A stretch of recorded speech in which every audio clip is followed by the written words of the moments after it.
Hey everyone, Chris again from Patient-Centered Training, and today I want to talk all about cancellation policies. Now this came up with one of the members on my online course. He was asking a few questions about it, and I thought it would actually be useful to put a video out for everybody, just to talk through how I would recommend handling these issues and how I would recommend putting together a policy that's going to be effective, that patients respect, and that isn't going to create a lot of unnecessary strife, because you've probably had this experience where you have patients who they don't turn up, or they turn up late, or whatever it might be, and then you have a policy about there's a fee, and they get very upset, they get irate on the phone, they go, I'm not paying that, and then they never come back. And obviously we don't want that. That's somebody who now isn't going to get the help they potentially need. It's not great for our reputation if they're out there fuming about how we unfairly charge them.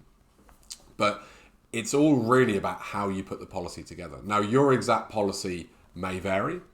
For ours personally, we charge 50% fee if it's less than 24 hours notice in a cancellation, and they charge the full fee if they forget and they just don't show up. You may vary that, that's absolutely fine. The policy itself is not what matters, it's how you implement it. So the way that I would recommend putting this to people, the mindset to have when you're having this conversation, is not that, look, if you mess us around, we've lost some income. We could have, had somebody else in who would have paid for a treatment there. So you're messing me around. It's annoying for my day, and I've lost some income there. If you have it like that, then you're going, okay, this is a penalty to make sure that I'm not losing out on income, and it becomes about you. Now, that's often part of the reason that we have it. But if we front that as the reason why, patients will sort of see it as, oh, okay, it's this thing I kind of have to agree to. Instead, come at it from the mentality of your treatment is valuable. The care you provide and your appointment slots are valuable, and a lot of people want them. And somebody else could have had that slot. Somebody who was in pain, somebody who was struggling, could have come in on that slot and had some help, but they've been denied that opportunity because this person forgot, or because they cancelled last minute because they wanted to do something else. If you have that sort of mentality when you have the conversation, it completely changes how people see it.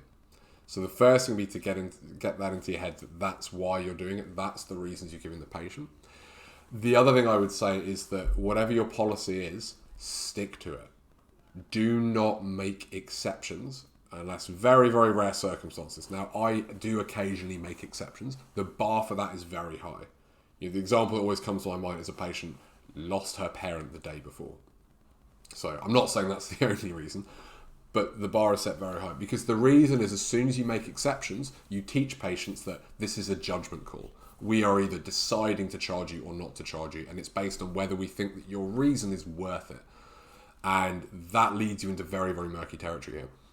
So very, very high bar for exceptions. Also, in terms of how that's handled, if the patient calls up and they speak to one of our front desk team, the front desk team know to never, ever, ever say, well, I'll talk to Chris, maybe he won't charge you. Because now I either have to say, okay, I've agreed not to charge them, or I'm going to be the bad guy and I'm the one who's made that judgment call. And that will really disrupt the therapeutic alliance. So, you might have had this before. Make sure your front desk team know not to say that. Well, all they say is like, really sorry, but this is the policy. They just stick to it. No big deal. And if somebody's really upset, they'll go, well, look, if it's really bothering you, you can talk to Chris about it next time. They haven't said, I'll talk to him on your behalf, but just say, we can chat about that next time you're in. And then I can have a conversation with them. But the bar, like I say, is set very, very high. You definitely do not make exceptions or give first warnings. We used to do this. We used to just charge £10 for a missed appointment, which doesn't work because lots of people will quite happily just throw a tenner at the situation and not learn their lesson. But also, we used to let them off the first time. We go, okay, well, first one's your warning, next time we'll charge you.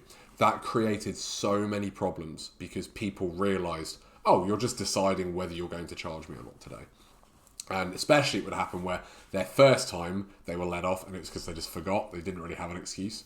But then the second time they had what they thought was a valid reason, something that they're like, oh, well, I couldn't really help that. And if you charge them then, they would go, well, you let me off last time, and last time my excuse was rubbish. I didn't really have one. So definitely don't give them a first warning, because it just creates so many more issues. Ever since we've firmed up our policy and we've stopped giving out exceptions all the time, we've stopped letting people off, we've stopped giving them warnings, we have had much happier patients, because they know where the line is. They know that that is applied to everybody in all situations fairly, And they know when they come to see us, they know that that's what will happen if they do cancel or something like that. Now, a little note at the moment, just because we're in pandemic times, obviously if somebody wakes up and tests positive or wakes up with a cough or something like that, we are letting people off for that. Definitely don't say, don't come in with all these things, but we are going to charge you. So I'd recommend making exceptions there, if they've given you reasonable notice. And the other thing I would say as a general rule is, if I'm giving somebody an exception, it's not because they asked for it. If somebody asks for an exception, it's very unlikely they're going to get it. The times I've given them out to people have been they weren't expecting it. Like this patient who lost her parent the day before. She came in, she's very apologetic. I said, no, don't worry. I said, look, I completely understand. Your mind was on other things. We're not going to charge you for that visit. We're not going to apply the missed appointment fee. And she was really surprised and really grateful. She'd come in fully prepared to pay that. So, as a general, if they don't ask, they'll probably get it if there's a really good reason. If they do ask, they probably won't, because at that point they're expecting it and they're trying to push the line a little bit. And it's not about being really harsh with people or being really firm. It's just about making the rules clear so everybody knows where they are, because then they're much happier. It's a lot like with kids or with dogs. They love a routine. They love to know what's going to happen. Patients love that when they come to see you. They want to know what to expect. They want to know what the rules are.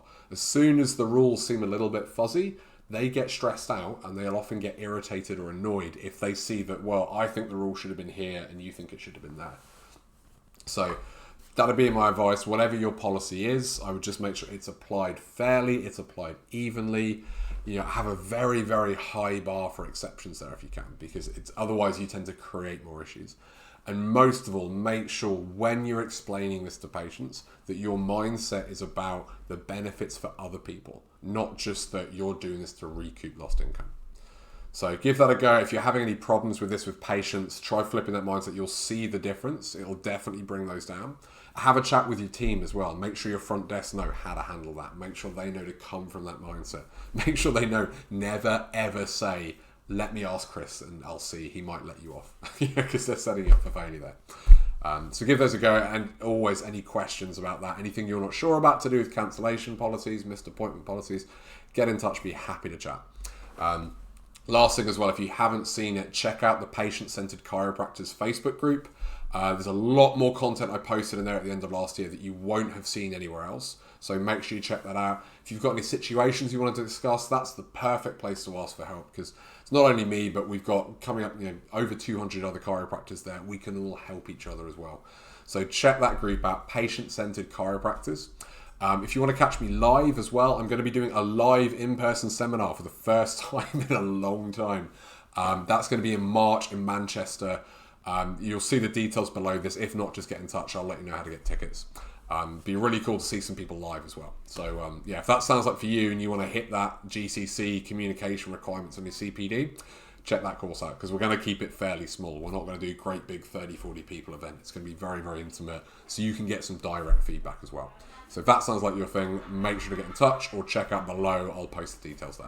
All right, take care, guys.